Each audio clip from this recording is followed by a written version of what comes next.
Bonjour les amis. Bonjour à tous. Et c'est reparti avec Guy Buzz. Et alors aujourd'hui, c'est le grand sourire. C'est mieux que le temps parce qu'il pleut légèrement. Or, ce qui, vous avez vu sur la vignette, Philippe Lachaud, voilà. c'est un peu le monsieur cinéma du moment parce que son film fait un nombre de vues incroyable. Un carton. Mais vraiment un carton. Il va nous raconter parce qu'il nous a donné quelques petits chiffres, etc. Et On puis, était assez impressionnants. ouais, et c'est quelqu'un qui s'est fait tout seul. Ouais. En plus. Donc c'est une vie extraordinaire et dans un milieu qui est pas si facile et qui est parfois même sans pitié. Et on va le retrouver de ce pas.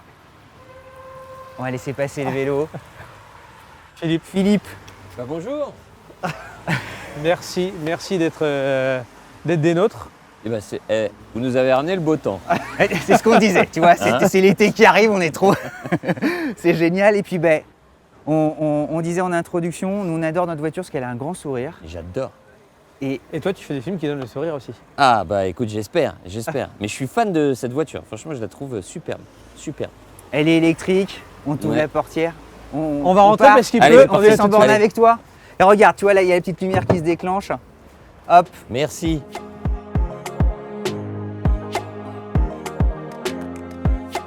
Ça tourne, Allez, on y j'y va. vais. Sans borne avec Philippe Lachaud. Bon, je vais pas te faire la blague de Tarek, mais j'ai le souffle de narcolepsie. Mais... Ça serait rigolo. pour ceux qui regardent et qui... Tant qu'on n'est pas sur l'autoroute, ça va. Mais attends, c'est une blague qui moi, m'a toujours fait mourir de rire. Pour parler d'automobile, un petit peu, ta première voiture. Ma première voiture. Alors déjà, en fait, j'aime beaucoup les voitures. Après, Génial. ouais, j'aime beaucoup les voitures, sauf que mes copains, ils sont toujours foutus de ma gueule. Non. Parce que moi, j'aime bien la gueule des voitures, mais je roule à 2 à l'heure. Donc, ça m'est arrivé d'avoir des voitures un peu sportives, tu vois. Ouais. Mais je roule pas vite. C'est pas grave en vrai. Et non, c'est pas grave. Et, Donc, t'as tout parce des- que la t'as des vitesse me 12 fait points. peur. Et j'ai même pas mes 12 points. C'est là où ils se foutent encore plus de ma gueule. C'est que je suis celui qui a le moins de points sur des Comment tu trucs. fais Mais des trucs à la con, des trucs. Tu sais, le truc. Des flashs à 50 ou. Ouais, voilà, enfin des trucs où tu dépasses un petit peu. Pourtant, je fais gaffe, tu vois. J'essaie vraiment toujours d'être dans les. Dans Mais les tu sais, le fameux feu orange, tu piles ou tu passes. Tu sais, le truc où tu es en stress. Et bah voilà, je suis passé et c'est 4 points. Donc voilà, que des trucs bêtes comme ça. Donc non, je suis celui qui a le moins de points. Tu disais que tu aimais les voitures. Qu'est-ce que tu as eu comme belle voiture? C'était quoi ta Alors, première voiture? Non, Ma toute première voiture que j'ai achetée avec mes sous, je me souviens, c'était à la mode à l'époque, j'étais tout fier. Je travaillais sur Fun TV et je m'étais acheté d'occasion une Mégane cabriolet bleue. Ok. Ouais. Tu sais, il y avait cette voiture, je crois, il y avait soit bleu, soit jaune, soit gris. Je sais pas si tu vois les. 2000, ça c'est Je ça. vois très bien, ouais. Ouais, c'était ça, milieu de 2000. Tu vois, où c'était les capotes en toile, Ouais. de la même couleur que la voiture. Et j'adorais cette voiture et j'étais fier. J'adorais cabriolet. Après, j'ai eu plein de voitures un peu de branleurs, j'avoue. T'inquiète pas, nous c'est notre quotidien. Donc Ouais. J'ai changé. En fait, je suis plus en voiture de branleur. Mais j'ai eu ma période, c'est jeune. Des fois célibataire, machin. C'est quoi la Et plus même, belle j'aimais voiture celle qui t'a laissé le meilleur souvenir et celle qui, sur le papier, est la plus belle voiture?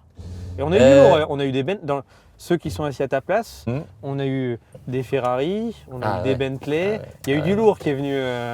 Non, j'ai pas eu ça quand même. Mais non, j'ai pas eu de Ferrari, j'ai pas eu de Bentley, j'ai pas eu de.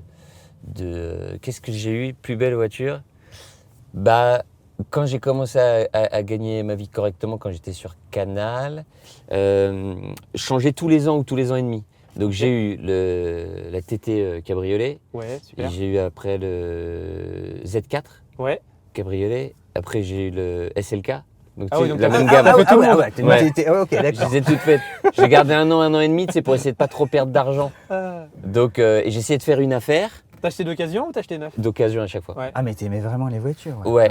Et là, en fait, j'ai jamais acheté neuf. La première fois que je suis en train d'acheter neuf pour la première fois de ma vie, Ouais. parce que maintenant j'ai une société, donc tu sais, Ouais. j'achète la société Et tu mets en comme ma location longue société, durée, voilà. ouais. Une voiture électrique aussi, je découvre l'électrique. J'achète là une voiture électrique. Ok. Mais Tu vas acheter t'achètes quoi alors? Tu peux nous dire ou pas? Ouais, une Audi Q4 Sportback. Ah, top. Super, ouais. Eh, vachement bien. Gabarit entre les deux parce que j'ai eu une voiture plus grosse, celle que j'avais avant aussi. Mhm. Là, je voulais pas une voiture trop grosse parce qu'en fait, déjà dans les parkings, quand tu vas à Paris, à chaque fois, j'abîmais la voiture. Ça rend fou. Ça rend fou. Ça rend fou. Et la plus belle que j'ai eue, pareil, je l'avais achetée d'occasion. C'était une Porsche Macan. Tu vois. Ah, j'en ai une. Ah ouais? Ouais. Ouais, super voiture. Hein. C'est vachement bien. Donc j'avais acheté d'occasion et puis là, je la revends du coup pour passer à l'électrique. Voilà, tout simplement. Et tu arrives à faire des achats malins, tu perds des sous, tu essayes de bien acheter. C'est un jeu pour toi de. Ouais, bah c'est ça. Bah t'essaies de faire la meilleure affaire parce que voiture, généralement, tu perds toujours de l'argent. Ah oui. Donc t'essaies quand même d'acheter moins cher pour après essayer de perdre le moins d'argent possible. Après là, maintenant, je suis rentré dans autre chose, comme je te dis, parce que comme j'ai une société, maintenant, c'est ma société qui va prendre la voiture et c'est différent maintenant. Mais c'est un plaisir, hein, j'avoue, c'est la première fois de ma vie, tu vois, que j'achète neuf. Ouais. C'est quand même un luxe, hein, parce que tu l'as reçu là ou choisis tu l'as tout. pas ou- Non, je l'ai pas encore. Ils m'en ont prêté une en attendant, du coup. Ouais. Mais tu sais, tu choisis tout. Alors vas-y, voilà, C'est chouette. raconte. Mais T'as pris quelle couleur? J'ai galéré à choisir parce que donc je voulais soit hybride, soit électrique. Parce que je Ok. voulais commencer à avoir une voiture propre. Et dans cette gamme-là, c'est-à-dire pas trop gros. Et en fait, il n'y en avait pas 1000 qui me plaisaient. J'hésitais beaucoup avec le GLC, tu sais. Mais le GLC, en fait, il y a le nouveau qui sort bientôt. Enfin, je crois qu'il va arriver en fin d'année ou l'année prochaine. Exactement. Donc je me suis dit, je vais pas acheter une voiture qui. Et puis t'as pas envie d'attendre. Ouais, tu vois. parce que je la trouve magnifique, Ouais. mais ça fait longtemps maintenant qu'elle est sortie. Ouais, t'as fait. J'adore les courbes et tout machin. Et après, il y en avait une que j'adorais aussi, c'était le X4 Ouais. de chez BM. Mais le truc, c'est qu'ils le font ni en hybride ni en électrique. Ce qui est très C'est bizarre. vrai. Ouais. Ils le font ni l'un ni l'autre. Et voilà, donc c'était plutôt dans ces voitures-là. Et Audi, j'avais déjà eu une Audi TT. C'est des super voitures. Audi TT, moi c'était ma première voiture, j'ai adoré cette. J'étais tellement fier quand j'ai acheté ça. J'étais jeune, tu sais, j'étais jeune. Non mais sérieux, j'avais fait un crédit, je crois. Tu sais, j'avais vraiment fait le truc du kéké, quoi. Tu sais, j'avais fait un crédit pour acheter la voiture. Mais en fait, j'aimais tellement ça. C'était tellement, je sais pas, c'était comme une petite passion, tu vois. Et j'adorais ça. Et j'étais fier dans la voiture. J'aimais trop. Et je crois que j'avais vu dans une de tes interviews d'ailleurs, tu avais dit à un moment donné où tu as eu des années un peu plus dures après la télé, Ouais. que tu avais dû revendre ta voiture Ouais, exact. pour, entre guillemets, vivre. En fait, j'avais eu l'Audi TT cabriolet, c'était une de mes premières voitures. Ouais. Et après, j'avais eu l'Audi TT, la génération d'après, mais pas cabriolet. Un coupé. Ouais, c'est ça. Et du coup, comme c'était une voiture, ça restait une jolie voiture Ouais, top. sportive, Ouais. et qui était déjà un certain budget, tu vois. Ouais. Et ça, j'avais plus de thunes. Du coup, tu peux pas garder une voiture comme ça quand t'as pas plus d'argent. Donc je l'avais mis à revendre. Ouais. Je l'avais mis à revendre. J'avais pris une toute petite, je me rappelle, une petite Mini d'occasion. Ouais. Vraiment pas cher, qui marchait mal. En plus, il y avait 1000 C'est marrant, galères. c'est qu'il a une même voiture que nous. Ça fait moi, le TT, Ah ouais. il a une Mini. Non, mais je te jure, j'ai eu. Alors, je pense que c'était moi, hein, c'était pas forcément Ah la ouais. marque, tu vois. Mais t'as toujours J'ai peu de roulé chance, hein. beaucoup ou pas? Ou tu vois, la voiture était pour toi nécessaire? Ou c'est un Bah, hobby, en un fait, loisir. moi, je viens de banlieue, donc Ah ouais, ça y est, t'as dans répondu. les Yvelines. Donc, la voiture, c'était tout le temps. Tout le temps. J'habitais dans une résidence, dans des bâtiments. C'était que des bâtiments, mais il n'y avait pas de commerce là où j'étais. Donc, dès que tu voulais faire un truc, c'était la voiture. Même pour acheter du pain, c'était la voiture. C'était un Mais peu. t'allais pas au travail chez Fun Radio ou... Tout est. Ouais, Ah, j'allais t'y allais tout en en voiture? voiture. Ah, Ouais, ok. tout. Moi, j'ai toujours tout fait en voiture. Toujours tout en voiture. En fait, ouais, je suis pas. Comment dire, je suis pas fou des transports en commun, c'est-à-dire que. Tu sais, moi, j'aime bien, je sais pas, être dans mon petit cocon, Ah ouais. écouter ma musique. Et puis c'est un lieu préservé, enfin on peut justement se parler quand t'as tes potes, être tout seul, réfléchir. Tout ça et réfléchir, comme tu dis. Parce que moi, comme je suis un peu un rêveur, et de par mon métier, hein, ouais, tu sais, moi, c'est écrire des histoires, trouver des. Je sais pas, rêver en fait. Et la voiture me sert vachement à ça. Quand je vais avoir un trajet un peu long, si je vais aller en Normandie ou quoi, et en fait, C'est limite, je presque suis du content. travail. Ouais. En fait, c'est un travail qui est génial parce que tu peux le faire partout où tu veux. Et donc, rouler en voiture, Moi, j'aime bien parce que je mets ma petite musique. J'écris beaucoup en musique aussi. Je mets ma musique et je sais que. Et même si je suis un voyage, je ne suis pas seul. Je me dis, les autres, ils ne sauront pas que je travaille. Et tu sais que je suis dans ma tête. Si je suis avec ma copine ou quoi, bon, si je parle pas beaucoup, ou elle me parle pas, je dis, c'est pas, elle me parle pas, du coup, moi, je m'évade. En fait, c'est un lieu d'évasion. Tu t'évades dès l'enfance, je crois, parce que tu rêves. Alors, je sais pas si c'est de cinéma quand tu es enfant, mais tu fais déjà des films avec ta famille, c'est ça? Tu te mets à filmer tes parents? Très jeune, c'est ça, très jeune. J'ai cette envie, cette passion de raconter des histoires, d'essayer de faire rire à travers des réalisations. Parce que je suis quelqu'un de timide, donc la scène, tout ça, pour m'exprimer, je me vois pas là-dedans. Moi, c'est vraiment trouver des idées et les créer. Ça me vient très jeune. Et à partir du moment où mes parents achètent une caméra, là, c'est terminé. Ouais, c'est terminé. Mes voitures, d'ailleurs, sont apparues plusieurs fois, parce qu'après, quand on a fait des sketchs sur Canal et tout, mes voitures. Ah oui, tes voitures figuraient souvent, ouais. Mais ce qui est rigolo en plus, c'est par rapport à d'autres, tu es à la fois coproducteur, scénariste, réalisateur, acteur. Président. Non, mais comme quoi tu dis tu es timide, est-ce que, ma question du coup, ça va être, est-ce que tu prends plus de plaisir à faire le film quand tu es sur le film ou à le préparer en amont, à l'imaginer, etc. Parce qu'en fait, toi, tu fais toute la... Écoute, tu fais de A à Z. C'est une très bonne question parce que un Profites-en film... parce qu'il n'y en aura pas beaucoup. Non, mais un film, c'est différentes étapes qui n'ont rien à voir. Ouais. Tu as l'étape de création, donc effectivement où tu écris, c'est l'étape la plus longue. Ouais. Tu vas mettre généralement un an et demi. Tu vois. Donc c'est la plus longue où tous les films quasiment on les écrit chez moi. Okay. Donc c'est vraiment un truc où t'es 4, tu vois, on est 4 à écrire les films. Vous êtes vraiment la bande de potes qu'on voit à l'image, quoi. T'as Tarek, tout le monde t'entoure. Tarek, on écrivait les premiers films ensemble, sauf que Tarek après a eu des envies aussi il s'est émancipé. Non mais il a eu ce rêve, il avait ce rêve aussi lui de mettre en scène et de faire des films. Et l'écriture prend énormément de temps. Donc il a écrit ses films pendant que nous on a continué d'écrire. Ouais. Après ce qu'on fait c'est que on cherche vachement la vie de chacun. Comme on manque de temps parce que c'est trop long, enfin ça prend trop de temps d'écrire. Donc on n'a pas le temps d'écrire ensemble parce que lui aussi écrit de son côté. On se fait tourner les projets. Une fois qu'il écrit, il nous donne son scénario, on fait nos notes, il en fait ce qu'il veut et on fait pareil avec nous, on envoie les notes. On essaie d'être les plus sévères possible. C'est un crew, c'est-à-dire que c'est... Oui, c'est important. Ouais, ok. C'est important. Et après, en essayant d'être le plus critique possible, on remet et après, celui qui fait le film décide, tu vois, de ce qu'il considère être bien pour son film, si c'était sa vision ou pas, tu vois. Et ça se passe comme ça. Donc, tu as l'étape d'écriture, qui est l'étape la plus longue. Après, tu as l'étape de fabrication. Tu vas avoir toute la préparation du film qui va s'étaler sur plusieurs mois, le casting, trouver les décors, les costumes. T'as tes idées en tête quand tu écris déjà en disant j'aimerais bien que lui, je le mettrais dans ce rôle-là, ou vous en discutez tous ensemble? Parce que vous tournez beaucoup entre potes. Ouais, ça dépend pour le casting par exemple. Tu as des trucs, tu écris en pensant à des gens très précis. Et il y a d'autres rôles, c'est pas forcément évident, donc tu cherches. Mais ça se trouve parfois entre potes, est-ce que toi tu l'avais imaginé dans ce rôle-là? Et lui, est-ce qu'il peut te dire j'aimerais bien faire celui-là? Non, il n'y a pas de discussion comme ça? Non, les copains, ça semble assez évident. Enfin, je veux dire, les copains que je parle de la bande, ça semble assez évident à chaque fois. Okay. Toi, tu vas faire ça, toi, tu vas faire ça, toi, tu vas faire ça. Okay. C'est pour les autres où des fois, il y a des évidences aussi.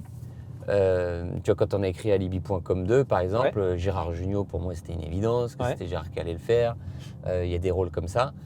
Après, il y en a d'autres, c'était, voilà, tu cherches un peu plus. Okay. Mais donc tu as cette étape de création. Après, donc la préparation du film, tu as le tournage, donc qui s'étale sur 2-3 mois, ça dépend. Qui est une aventure de vie. Enfin, ça n'a rien à voir avec l'écriture, mais qui est une aventure de vie très forte. Parce que c'est vraiment, avec les techniciens, avec les acteurs et les actrices, tu pars vraiment dans une aventure. Tu sais, il se passe un truc à chaque fois.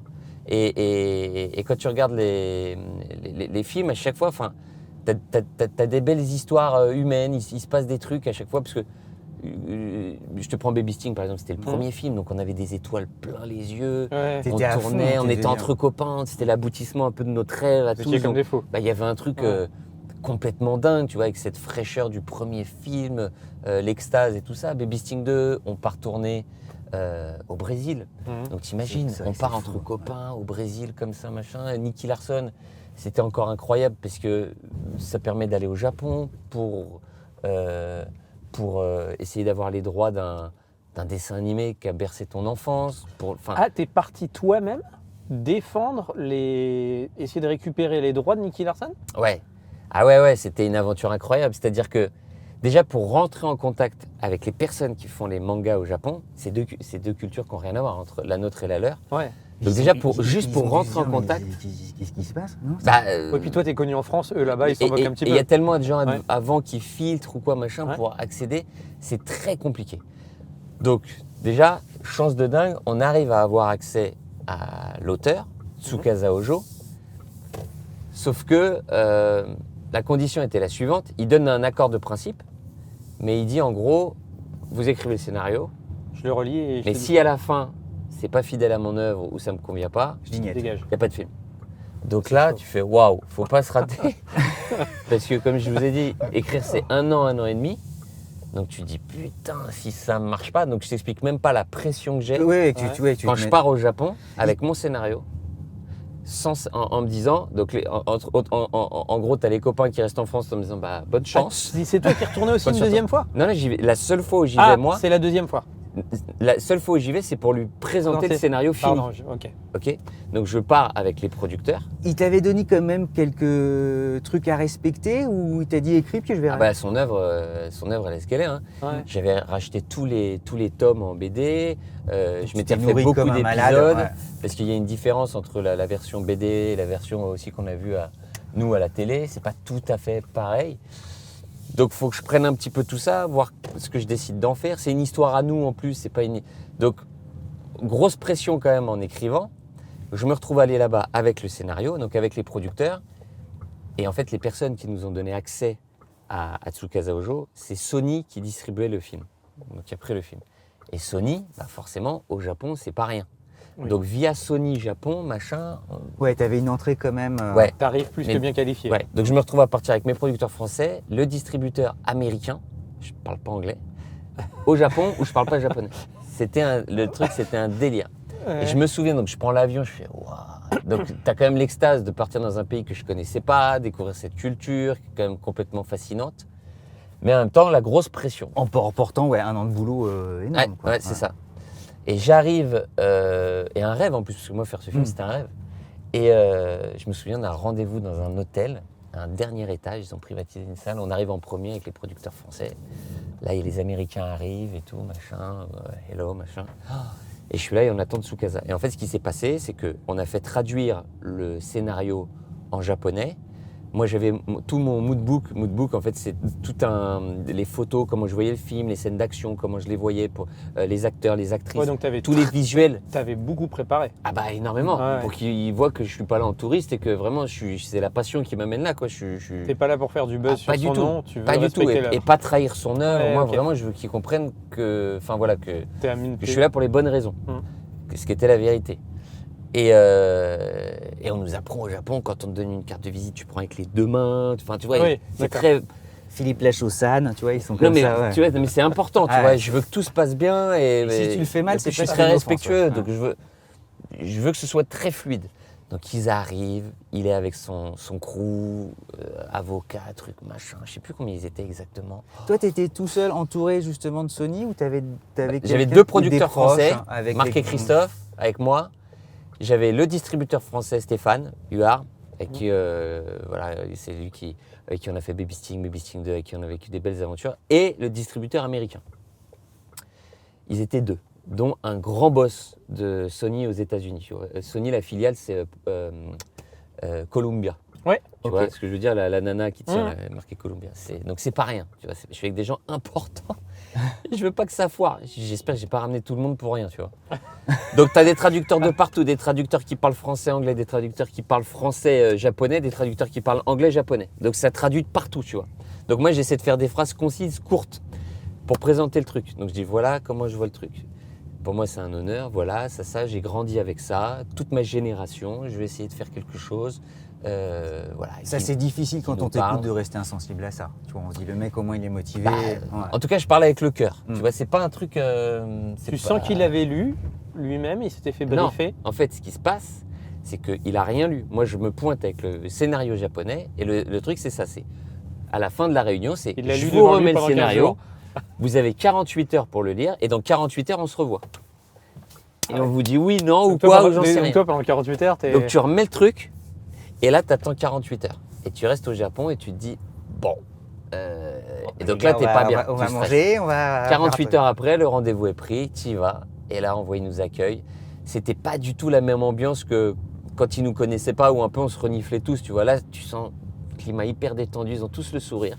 Et là, ils attaquent. Oh, on arrive sur ça. Oh, ça, c'est marrant. Oh, ça, c'est truc et tout, machin. Donc là, tu te dis, c'est fait. Non, mais là, je me dis, mais c'est extraordinaire. Non, mais en plus, comme si tu sais, le scénario était validé par lui, tu vois. Oui, c'est le Graal. Non, mais c'est la un meilleure des chose dieux- qui Pour moi, puisse c'est un des arriver. dieux du manga, tu vois. Du coup, c'est pas rien pour moi. Et je fais, wow, c'est extraordinaire, tu vois. Il valide, tu vois. Il me fait 2 remarques qui sont intéressantes, qu'on prend en compte, et du coup qu'on adapte dans le scénario. On dit, aucun problème, ce sera fait et tout. Il avait complètement raison en plus. Et voilà. Et on repart et on fait le film. Et ce qui est extraordinaire, c'est on fait le film et tout ça, machin. Et la deuxième fois de ma vie où je vais au Japon, c'est pour présenter l'avant-première du film au Japon. Donc, T'as ce qui est fait un délire. l'avant-première au Japon? Ouais, j'ai fait une avant-première au Japon. Donc, ce qui est incroyable, c'est que avec toutes les voix du dessin animé, tous les, tu vois, Il a une vie, le film au Donc, Japon? il Ouais, est il est une vie au doublé. C'est vrai ouais. Il y a eu assez peu de films français qui ont été. Alors, je te dis pas que c'était le carton du siècle, hein. Oh oui. Mais il a eu une vie au Japon. Ouais, il y avait ma tête partout, dans Tokyo, sur les affiches, c'est dans une les fierté, métros. ça. Ah, Ouais. mais c'était incroyable. Ouais. Chez moi, là, j'ai des souvenirs de dingue. Avec l'affiche japonaise, le truc, c'est incroyable. Dis-toi, je descends de l'avion au Japon, c'est un délire. Mon frère, il a filmé. Merci Il y a- de nous en parler, tout. Ouais, c'est super. Il y a au moins 20 ou 30 japonaises en c'est vrai hystérie avec ma photo et tout. Philippe Pachon. C'est quoi ce délire? Mon frère en hallucine, je le regarde, je dis c'est quoi ce délire? Donc je signe des autographes à des japonais, machin, même dans la rue, j'ai signé des autographes. Je dis c'est un délire. Et ce qui est extraordinaire, si tu veux, c'est que donc je suis français, donc un français va présenter un. Oui, une Un film œuvre d'inspiration japonaise. et tout japonaise. ça. C'est comme si des Japonais venaient présenter Astérix en France, Ah ouais. juste pour te faire le truc. Ouais, Donc non, tu c'est sais, ça. tu sais pas Ouais. l'accueil qu'il va y avoir. Tu dis, bah ça se trouve, Ouais, ils ça vont peut me être regarder tendu. en mode, Ouais. pourquoi tu nous as piqué ça? C'est pas à toi de le faire. T'as même pas tourné au Japon, tout ça, tu vois. À l'inverse, on trouverait ça bizarre. Hein. Bah ouais. Et au final, ils m'ont accueilli chaleureusement. L'avant-première s'est passée hyper bien. Les interviews, j'ai fait plein d'interviews. J'ai fait une journée de junket, tu sais, où Oui, tu enchaînes tous les interviews avec plein de Japonais. Et ce qui revenait, c'était merci. Donc mon adaptation, donc l'adaptation du Petit Français, est la plus fidèle de toute Des- l'œuvre, de toutes les adaptations qui ont été faites Ah, c'est de génial, l'œuvre de Tsukasa Ojo. Ah, c'est une Donc, fierté, ça, ouais, pour t'es toi. dedans. Ouais. Consécration. Fierté de dingue. Donc voilà, donc des souvenirs plein la tête. Donc quand je te dis un film, à chaque fois, c'est des aventures de vie complètement folles. C'est incroyable.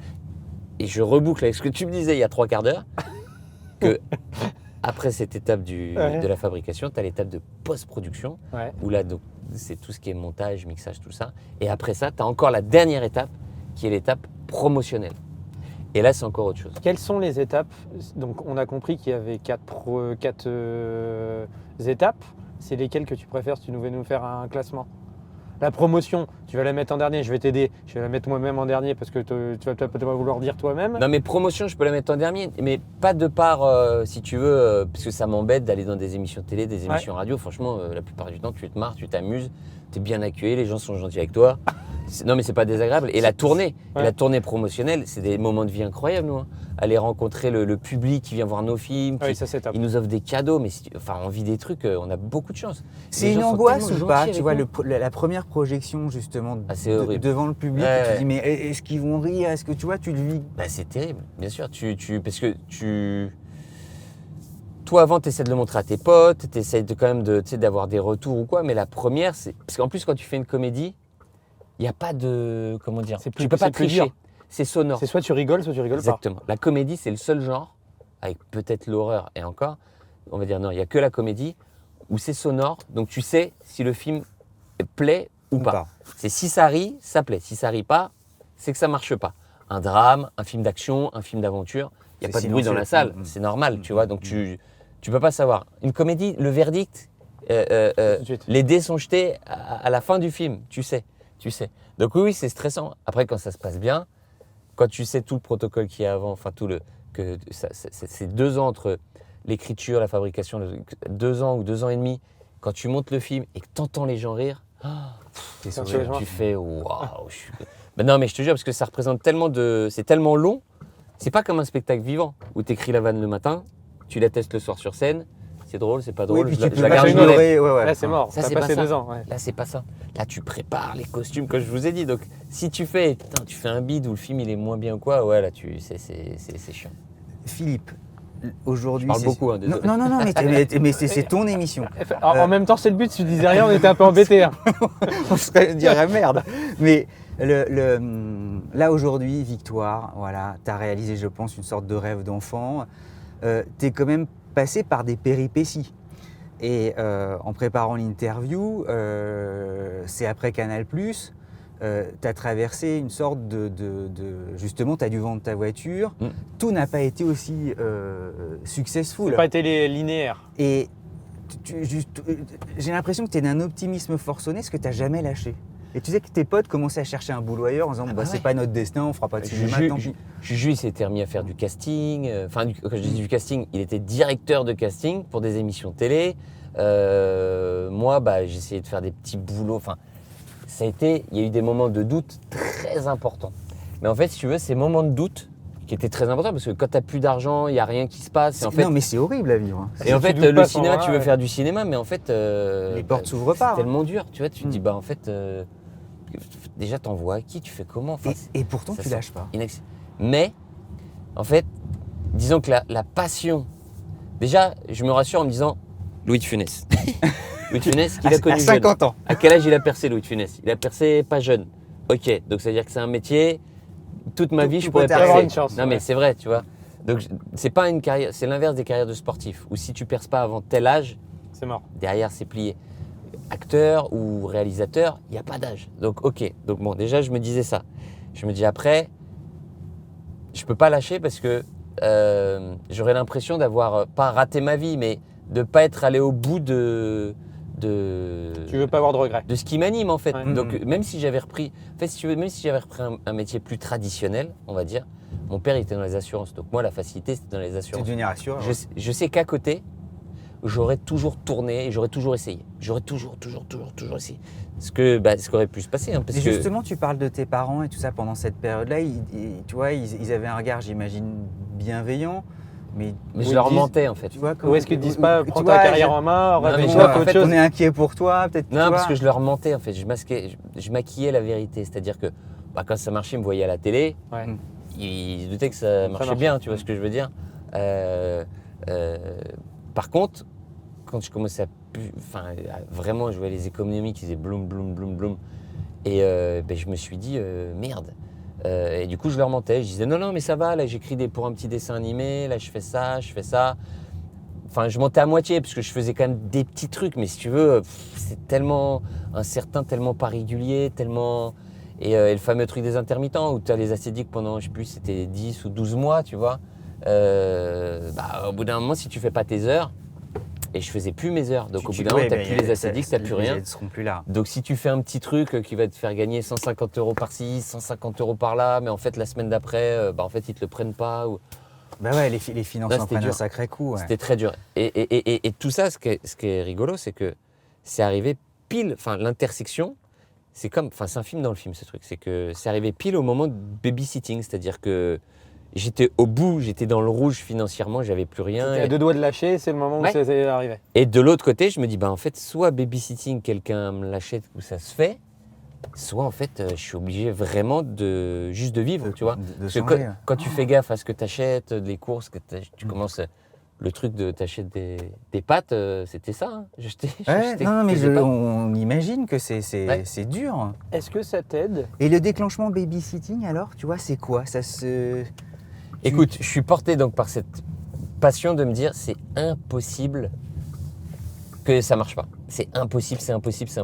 Et du coup, quand tu es dans cette optique, en fait, avant babysitting, on avait eu 2 projets de films qu'on avait signés qui ne Ouais. s'étaient pas faits, qui avaient été des grosses déceptions pour nous. Où à chaque fois, on nous disait le film ne se fait pas parce Qui que avait cru, c'est et trop puis- cher.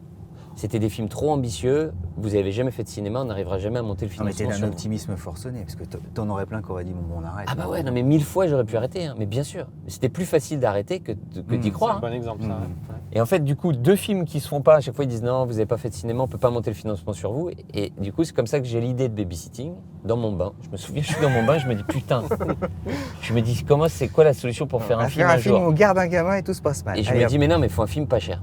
Et l'idée me vient, c'était l'époque des films Projet Blair Witch, Paranormal Activity, tout ça. Qui était un carton après. Qui était hein. filmé, tu sais, caméra à l'épaule, à chaque fois on disait que c'était pas cher. C'était des faibles moyens de production. Pour les Exactement. gens qui n'ont pas la Et ben, je référence. me dis, je vais faire une comédie avec ce faible moyen de production. Je vais le proposer, on va voir ce que ça donne. Et donc tous les soirs, je me souviens, j'écrivais. Je me dis, allez, parce qu'il faut se motiver. Écrire un scénario, c'est très compliqué. Il faut se motiver, il faut être motivé. Enfin, parce que c'est long et c'est compliqué. Surtout après de grosses portes. Ben, surtout après que tout le monde t'ait dit non et que Ouais. personne n'attende le scénario. Ah ouais, faut remonter. Personne Ah ouais, attend, ah ouais. personne est en attente de babysitting. Hein. Non, mais tu sais, c'est comme un grand sportif qui se dit je vais y arriver et qui s'est pris Ouais. que des scores négatifs et qui a perdu tous ses matchs. Ben, Il dit, Olivier Giroud un peu à la Coupe du Monde, tu vois, où putain, on l'appelle pas, en fait on le rappelle, il y a il est plus sur une la équipe touche, qui il veut de rentre toi et et, machin, puis, et putain, à la fin, bah et voilà. bam, ouais. C'est exactement ça. Donc je me dis, bon, bah vas-y, j'écris le truc. Donc tous les soirs, j'écris 5 pages, 5 pages, 5 pages. Je me dis, bon, non, j'aurai une version. Je l'envoie un peu partout.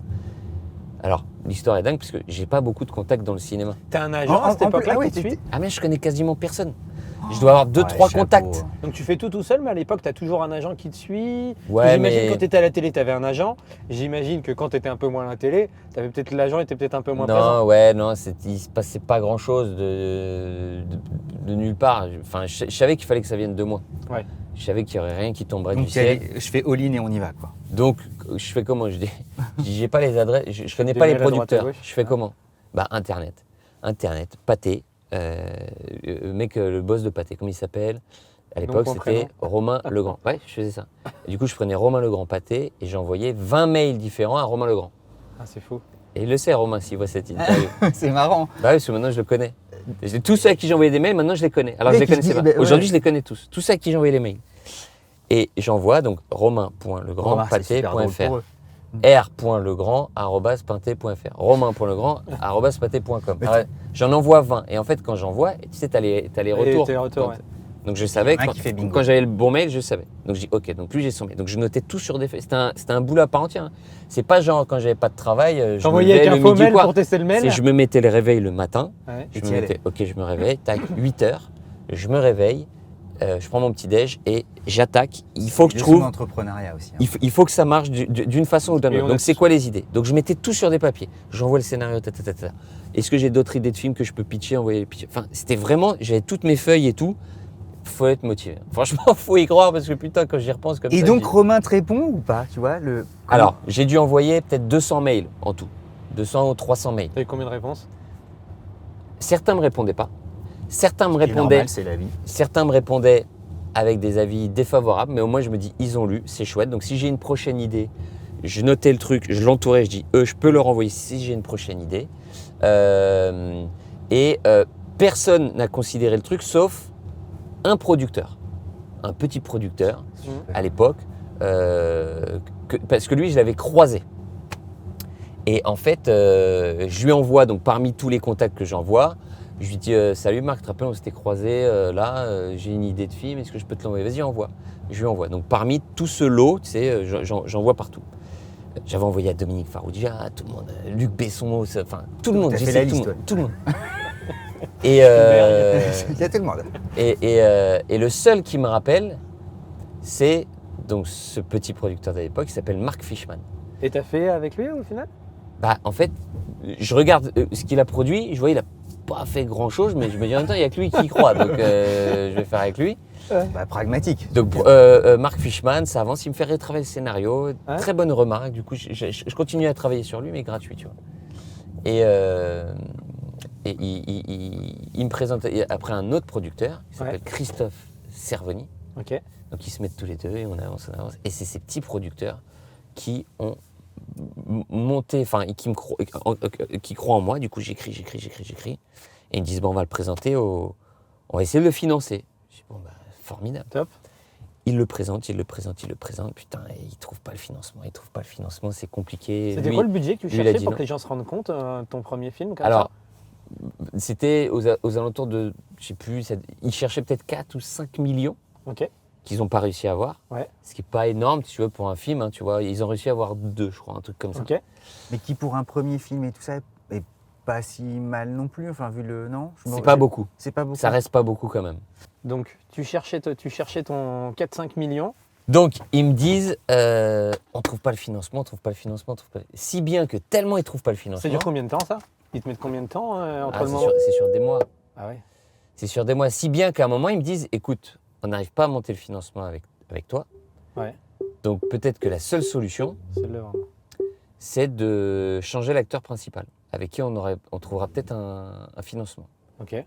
Je dis, bon, bah, Soit, en ouais. même temps, je suis dos au mur. Donc, entre il se passe rien dans ma vie et je réalise un film et Ouais. je joue un rôle secondaire, C'est bah, le compromis, quoi. Ouais. ouais, en fait, tu vois, je suis pas en position de force du tout. Je suis pas- Ça fait chier, mais... Bah ouais. Puis en vrai, c'est quand même, in fine, c'est pas non plus si mal. Bah, c'est mieux que rien. Voilà. Et Même si je suis très déçu, j'avoue, Ouais. c'est mieux que rien. Du coup, J'accepte. Bah, du coup, j'accepte. Du coup, ils font lire le film à d'autres acteurs qui étaient en vogue à l'époque. tu pourrais les Et dire, coup de bol. ça te met dans la sauce de dire. Non, j'ai déjà dit. Non, Max Boublil qui venait Ouais. de faire Les Gamins. Ouais. Jonathan Cohen qui commençait déjà à monter à l'époque. Ah, il était connu à l'époque déjà? Ouais, déjà, Ok. son nom tournait énormément déjà dans Ok. les films.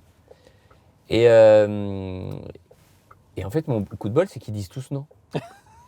Et en fait, comme ils disent tous non pour différentes raisons, Ouais, fort, Ouais. ouais. les producteurs, ils reviennent me voir en disant, bon, bah, Comme personne. en fait, il ne n'y a veut. que toi. Du coup, comme il n'y a que toi, bah, vas-y, hein, on va essayer de voir comment on fait. Mais il n'y a toujours pas les sous. Mais sauf qu'il n'y a pas les sous, donc ils disent, bah, on va voir comment on peut trouver la solution. Et en fait, le coup de bol, c'est que c'était Universal qui accepte de distribuer le film et qui dit, bah, on va rajouter un peu. Donc il n'y aura pas beaucoup de moyens, mais on va rajouter un peu suffisamment pour que le film soit faisable. Donc tu passes au lieu d'avoir 5, tu as tes Putain. 3, 3,5. Et du coup, là, on dit, bah vas-y, du coup, là, on rentre en prépa du film. Ouais. Enfin, je t'ai fait l'histoire un peu dans le désordre parce que on rentre en prépa du film, mais il manque encore des sous. Mais Et tu donc- dis on les trouvera en chemin. Ils disent, on va les trouver en chemin.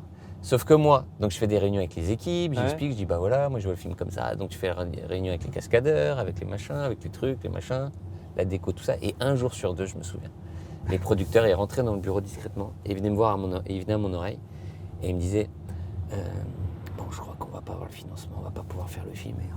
Mais c'est pas grave. Au cas où, Continue. devant les équipes, on montre rien. Oh. On continue, fais comme si tout allait bien pour pas qu'on les perde. Ça devait être l'horreur. chaud. Il ressort du bureau. Putain, Non, tu mais devais là, tu En dormais motivation, plus. non mais c'est horrible. C'est horrible. Donc tu fais genre, bon alors, pour cette scène, je pense que ce qui serait bien, c'est ça, il se passe ça, il se passe ça, il se passe ça. Et tous les 2 jours, il rentrait en me disant, ça va être chaud, je crois qu'on va pas avoir les sous et tout machin. Bref. Et alors, Tous comment les ça 2 se jours. débloque? Bah je te dis, je crois que c'est là que Universal accepte de mettre un peu plus que prévu et qui nous permet de faire le film. Mais vraiment, tu sais, C'était ric-rac. Ok, voilà le chèque. donc tout le financement, la prépa, tout, un enfer de stress, mais vraiment des angoisses de malade. Et là, premier jour de tournage, le premier assistant de l'époque, David, nous sort, bon bah voilà, j'ai fait le plan de travail, le film débutera le 25 juin. Et là, je fais putain, 25 juin, jour de mon anniversaire. Mais hasard total. Et là, ça a dû nous porter chance, parce qu'à partir du premier jour de tournage, C'est super bien toutes passé. les galères qu'on a eues avant, là les planètes elles s'éclipse. sont alignées, mais comme tu n'as même pas idée, le tournage il s'est passé mais dans une ambiance, dans une énergie exceptionnelle. C'était On un a super fini moment de plaisir 1 ou pour 2 toi. jours en avance, ce qui n'arrive Jamais. jamais au cinéma. Tu as toujours du retard. Et là on a fini 1 ou 2 jours en avance. Le film, le montage, machin se passe hyper bien, c'est hyper fluide, il y a comme des évidences, on monte le film, ça se passe bien. On est sélectionné au Festival de l'Alpe d'Huez. Je me souviens, on monte dans le train, personne ne nous connaît, ils ne savent pas qui on est. Et on est dans le festival, il y a plein de gens à qui j'ai envoyé ce fameux mail. Tu viens de te voir? Attends, C'est c'est trop génial. marrant. Bah non, Attends, parce que le film est projeté, ça fait un carton de ouf. Les gens applaudissent pendant le film, on gagne 2 prix. Enfin, ça se porte. c'est quoi. incroyable. Et je croise en soir après des gars qui disent putain, il est bien le film et tout, machin, bravo. Je dis mais tu sais que tu l'as reçu? Je te l'ai envoyé. Il dit ah bon? Je dis bah tu regarderas dans tes mails, tu l'as reçu. Il dit ah bon? Je sais que dans des boîtes de distrib, tu sais, quand j'ai envoyé le film, ils font faire des fiches de lecture. Et je sais qu'il y a eu des réunions avec ceux qui ont fait les fiches de lecture. Genre réunion, qui a fait une fiche de lecture négative sur babysitting. Pourquoi? Enfin, génial. Non, mais tu sais, rétrospectivement, drôle, devient belle. Et t'as fait combien d'entrées avec ce film-là? Donc, premier film qui sort, nous on se disait, ce qu'on disait, c'était un tout petit film, donc on se dit, moi, je voulais juste pouvoir prolonger le rêve et faire un autre film. Ouais. Je sais qu'à 500 000 entrées, comme c'était un petit film, ça me donnait possibilité de faire un autre film derrière. Tu vois, que les gens se rendent compte, 500 000 entrées, c'est pas zéro, c'est déjà pas mal. Très très bien. 500 000 entrées pour un petit film, c'est super. Ouais. C'est vachement bien. Donc moi, je me dis, c'est ce qu'on vise. Donc il faut que le film fasse 500 000 entrées. Ça me permet de prolonger le rêve et de... T'as regagné un jeton pour jouer. Quand je dis je fais babysitting, tu sais, quand je disais j'ai des galères d'argent, ça te rend flou un petit peu ou pas? T'as des paiements en fonction des entrées, c'est ça que tu veux nous dire? Et j'ai gagné, attends, je vais te dire. Parce que ça peut paraître beaucoup pour les gens qui nous regardent, mais il faut se dire qu'en fait, c'est 3 ans de boulot. Je suis réalisateur, je suis auteur, c'est moi qui ai écrit donc une bonne partie du scénario. Acteur. Et je suis acteur principal. Et le tout réuni, j'ai gagné moins de 40 000 euros. Merde. Donc en net, et t'as fait combien d'entrées au total? 30 000 ou un truc comme ça. Donc c'est comme si je crois que pour le scénario, j'avais été payé 2 ou 4 000 euros. Après acteur, je vais être payé 8 ou 10 000 euros pour le rôle principal et un peu pareil, à peu près pareil en réalisateur. Mais tu t'es pas fait un peu avoir? Ils n'ont pas profité du fait que tu trouvais rien. Il n'y avait pas d'argent. Donc si tu veux, moi je dis oui. T'as fait comme. Oui, mais t'avais pas d'intéressement? T'avais pas d'intéressement? Si, il y avait des intéressements. C'est pour ça qu'après ça s'est bien passé. Ah oui, d'accord. Moi je pensais que tu me disais ça au total. Non. T'as raison de dire que c'est peu rétribué par rapport effectivement au travail, au succès du truc. Ça fait 2 ou 3 ans de travail. Tu vois, 2 ou 3 ans de travail, ça te fait 10 ou 15 000 euros à l'année. Allez, on va dire 10 000 euros, 10 000 euros l'année. C'est un SMIC. C'est un SMIC, mais encore une fois, pour moi, en fait, si tu veux, c'est que c'était mieux que rien, parce que j'avais pas du tout d'argent, donc là déjà, je touchais de l'argent. Si ça marche, ça va m'ouvrir les portes et là, je gagnerai de l'argent. Ça me relançait mes acédiques, déjà, tu vois ce que je veux dire, mon statut d'intermittent que j'avais perdu, et surtout, ça me permettait de réaliser mon rêve. Et ça n'avait pas de prix, quoi qu'il arrive. C'est-à-dire que même on m'avait dit, tu le fais gratuitement. Tu l'aurais fait. Je l'aurais fait gratuitement. Ouais, tu serais allé, Je l'aurais fait gratuitement. C'était même pas une question d'argent. Moi. Et t'as fait combien de? Ça se comprend très bien. Ça fait combien? Et donc le film, donc on espérait faire 500 000 et le film fait 2 300 000 entrées. Film le plus rentable de l'année, machin, incroyable. Parce qu'il faut se dire aussi, ceux qui connaissent pas bien le cinéma, 1 million. C'est notre cas. 1 million, comment dire? Donc pour un film français, ça arrive, mais c'est pas commun. Voilà, c'est pas un tous les 10 films. Un tous les 10 films, je sais pas, peut-être par an. Enfin, après, c'est un peu biaisé là avec les années qu'on a passées, mais je sais pas, par an, tu as peut-être 10 films français qui passent le million ou 15 films, peut-être, je sais pas. Ouais, donc c'est pas énorme. Un truc comme ça. Par rapport à 200 films qui sortent, français, on va dire peut-être 75 ou 100 films. Non, c'est pas énorme. T'es dans le haut du panier. Après, ceux qui font 2 millions, là, ça devient rare. Tu vois, l'année dernière, il y a 3 films français qui ont fait 2 millions dans l'année. Ouais. Donc ça devient rare. Et après, quand tu fais 3 millions, ça devient exceptionnel. Et plus, justement, ça nous permet un peu d'enchaîner. Là, ton dernier film, c'est le Graal. C'est en fait, ce qui est fou, c'est que le premier film, on fait plus de 2 millions d'entrées. Ouais. Improbable pour nous. On enchaîne avec Babysitting 2. Déjà faire une suite qui marche mieux que le premier. Le Babysitting 2 marche plus que le 1. On passe 3 millions d'entrées. Ouais. On fait waouh. Après, on fait Alibi.com qui fait encore plus. 3 600 000 entrées. Et le deuxième fait encore plus. Ouais. C'est ça qui est rare dans les suites. Et là, Alibi.com 2, qui pour nous, si tu veux, on avait fait 3 600 000 entrées avec Alibi. On s'est dit, on l'a fait une fois dans notre vie, c'est exceptionnel, c'est incroyable. On est hyper fiers, mais on ne connaîtra plus. Enfin, si tu veux, faire plus de 3 millions d'entrées pour un film, quand je dis c'est rare. C'est monumental. C'est rare, tu vois. Et du coup, on se dit, on l'a fait, et puis c'est extraordinaire, on regardera ça, c'est génial. Et là, ce qui est incroyable, c'est qu'Alibi.com 2. C'est dans le top 150, c'est pas ça que tu me disais en off? Je sais plus combien de films français de l'histoire, ça doit être à peu près entre 150 et 200, peut-être, je sais plus exactement. Le film est encore en salle en plus, donc il continue de faire des entrées. C'est incroyable. Franchement, on a une chance. Alors, on est allé chercher cette chance. Oui, hein, c'est ce que j'allais te. T'as été au ça bout nous est du pas bout tombé du- tout cuit de ton histoire, dans la je veux bouche. dire, tu vois. Mais on est allé chercher cette chance.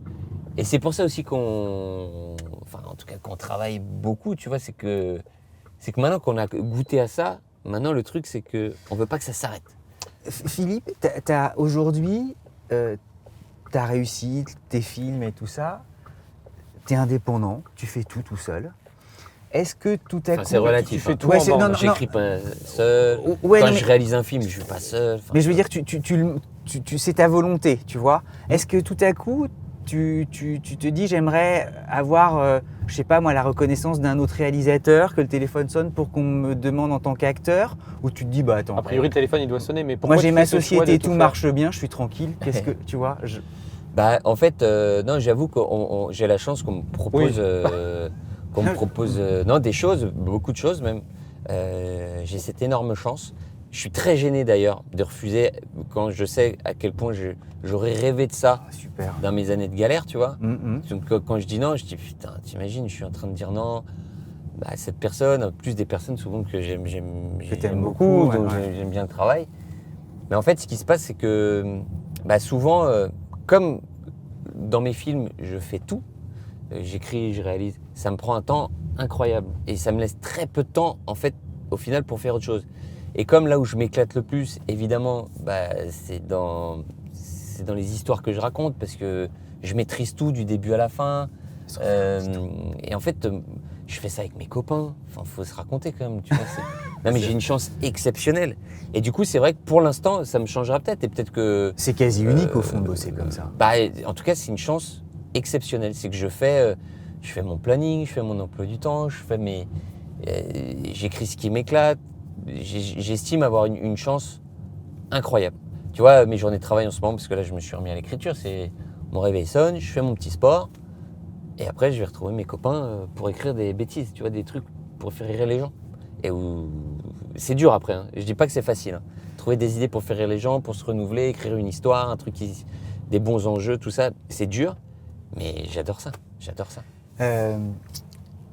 Comment tu fais pour te dire, attends, là, ça va être telle thématique, tu sais, les tout premiers trucs. Tu te dis, attends, il y a babysitting, tiens, ça va être une histoire de, on va garder un enfant et tout va mal se passer.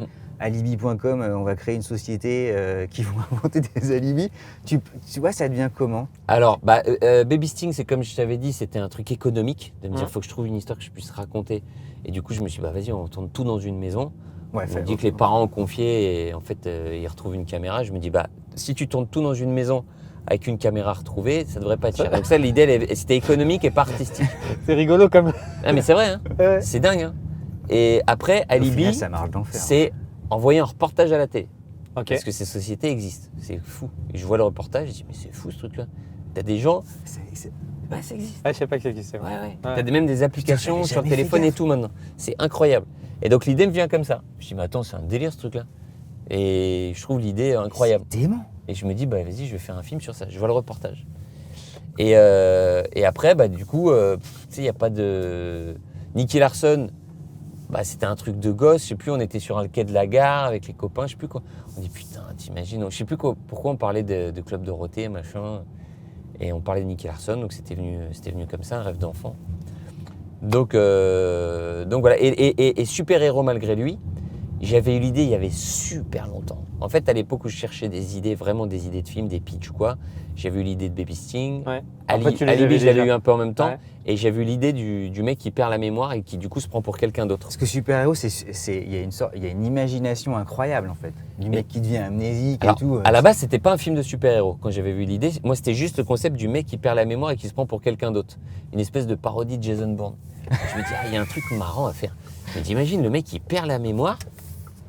Imagine Jason Bourne, il perd la mémoire, il se réveille, mais les indices qu'il trouve sur lui, Il a une mission à remplir. en fait, c'est un acteur. Tu sais, c'est pas. En fait, du coup, c'est pas ses habits. Tu vois, il trouve des flingues. À la base, moi, c'était plus une parodie de ça. Je dis, il ouvre, imagine, il a un accident de voiture. Il ouvre la boîte à gants, il y a plein de passeports avec sa tête. Il va dans le coffre, il y a plein de flingues. Banquette arrière, elle est remplie de sang avec limite. Je dis, tu sais,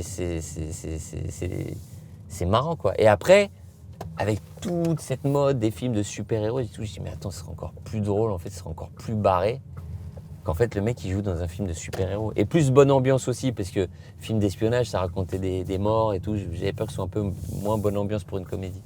Et c'est comme ça que vient l'idée. Ouais. J'ai une petite question, alors peut-être qu'on te l'a posée 1000 fois, nous on n'est pas des pros du cinéma. C'est en fait, tu nous décris que tu as une façon de travailler, toujours avec les mêmes personnes.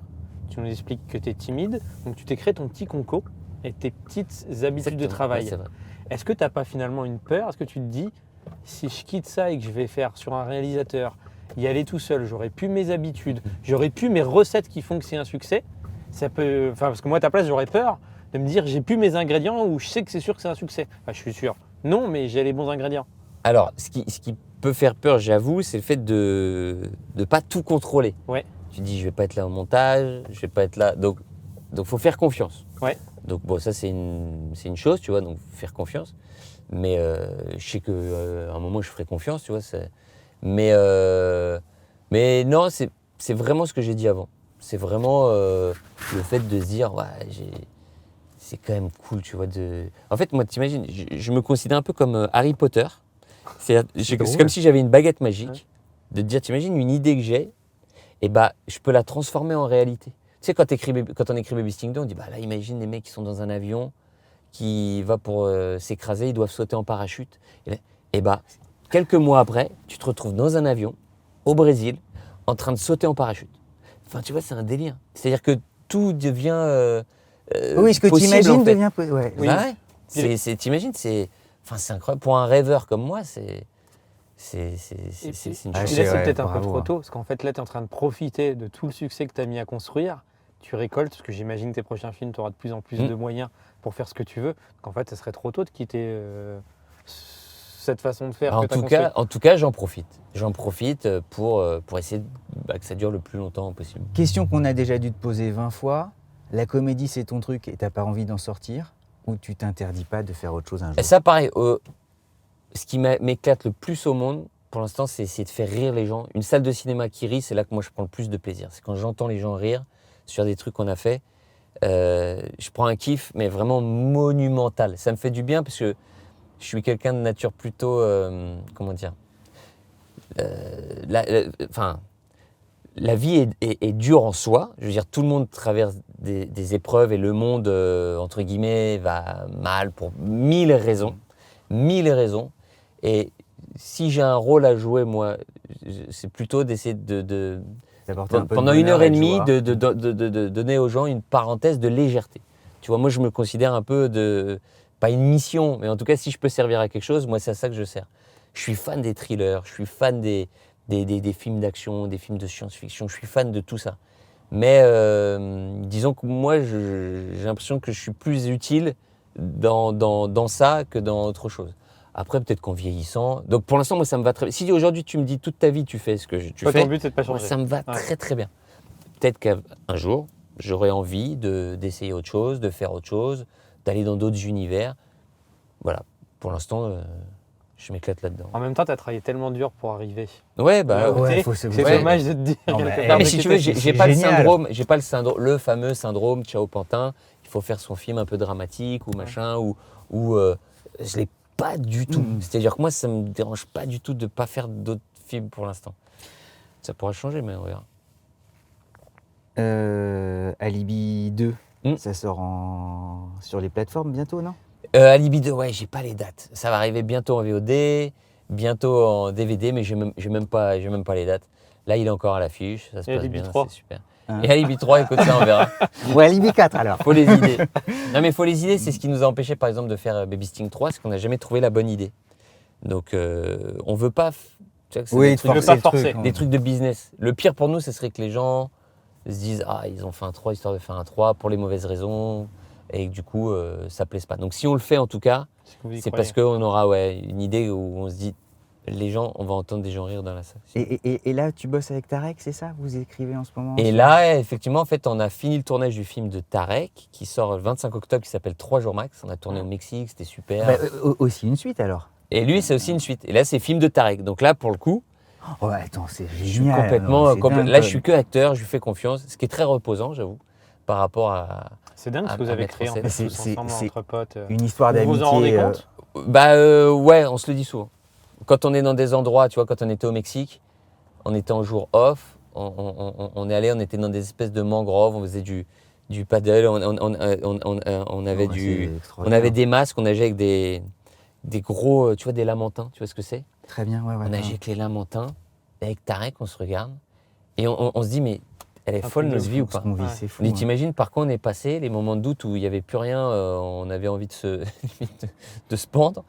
Et aujourd'hui, regarde, on est au Mexique, alibi.com et au cinéma, ça marche. Cartonne. Là, on est au Mexique en train de tourner un film, on nage avec des lamantins grâce à tout ce qui nous arrive. C'est fou. Donc, souvent, ouais, on se le dit. On prend conscience de se dire, putain, regarde le truc. Avant de rentrer dans une salle au Grand Rex, t'as 2500 personnes qui sont venues pour nous, pour voir le film, où les gens finissent quasiment debout à la fin. On se le dit beaucoup. Hein. Ouais, t'en T'imagines, reviens toujours pas on en fait. dit, regarde, c'est ouf ou pas ce qui nous arrive. On dit, ouais, c'est ouf. Donc on se le dit très souvent. Ouais. Mm. C'est important. Et t'apprécies plus quand c'est pas normal. Mm. C'est pas normal. Oui, mais Donc, beaucoup de gens auraient pu perdre d'être blasés. Et Ouais, parce que tu vois, ça fait 10 ans maintenant. Hum. Ça fait 10 ans qu'on a tourné Baby Sting. Donc oui, c'est bon, certains Bravo à peut-être, toi. ouais, je sais pas. Mais, Ça fait 10 ans, en même temps j'ai l'impression que c'est hier. Bah, Ça, nous c'est aussi. génial. Nous aussi. C'était il y a 10 ans qu'on a tourné Baby Sting, donc c'est fou. C'est fou. Non, c'est incroyable. On a de la chance. Philippe, merci. Merci Je les pense gars. que Lady Buzz se Vous conduisez souviendra. bien, hein, on n'a pas eu d'accident. Ça c'est va, cool. t'as vu, ouais. lentement. C'est la seule fois, Tout d'habitude on en a moins deux. hein. Bah, tu conduis comme moi, très lentement, ce que je t'ai dit au début. Peut-être que j'ai chopé des radars malgré tout, tu vois. On était ravis de t'avoir avec nous. Mais Bah, c'était complètement. très cool, très cool. J'avais l'impression d'être un peu chez le psy, tu sais. Ah. C'est avec moi qui parle. Mais tu sais que nous, Ah bah, de toute tu sais façon, on va t'envoyer nos tu sais zonos. que toi tu dis que tu as un job de rêve, mais tu sais que nous on a un job de rêve aussi. Parce que nous on interviewe des gens qui ont une vie hors du commun Mm. et on se lève le matin pour les conduire des voitures sympas. Ouais, c'est pas mal. Donc c'est On passionnant a, aussi. on a réalisé, tu vois, nous aussi, c'est chouette, ouais. Bah ouais, On savoure la chance. Clovis Cornillac disait, voilà, je la caresse toujours la chance parce que c'est quand même dingue ce qui arrive. Mm. Et il a raison. Il dit, tu sais, Fais attention parce que ça Bah, se tu trouve, vois, on va te citer dans une prochaine émission aussi. Non, Un mais prochain je vois, non, invité. mais Clovis avec la carrière, parce que j'ai pas la carrière de Clovis, hein, ça fait combien de temps, tu vois, Clovis il a percé il y a je sais pas combien de temps, et qu'il ait ses frères, je trouve ça encore plus beau. Moi ça fait pas longtemps que je suis là, mais lui Non, avec mais la il était carrière qu'il a, vachement est conscient. encore conscient de cette chance qu'on a de faire ces métiers, c'est génial. C'est génial. À très vite. On a toujours un petit truc où nous on dit la bise à mamie. Ouais. Un jour on a dit, tu vois, dans une de nos vidéos, on a dit la bise à mamie, c'est Et sorti. et si on le dit pas, on se fait engueuler. Et après on l'a plus dit. Et les mecs nous disent, mais pourquoi vous le dites Bah, pas je comprends, c'est vachement bien. Voilà. Alors je dis la bise à La mamie. bise à mamie. La bise à mamie, à très vite. La bise à mamie et à très vite. Salut. Salut les amis.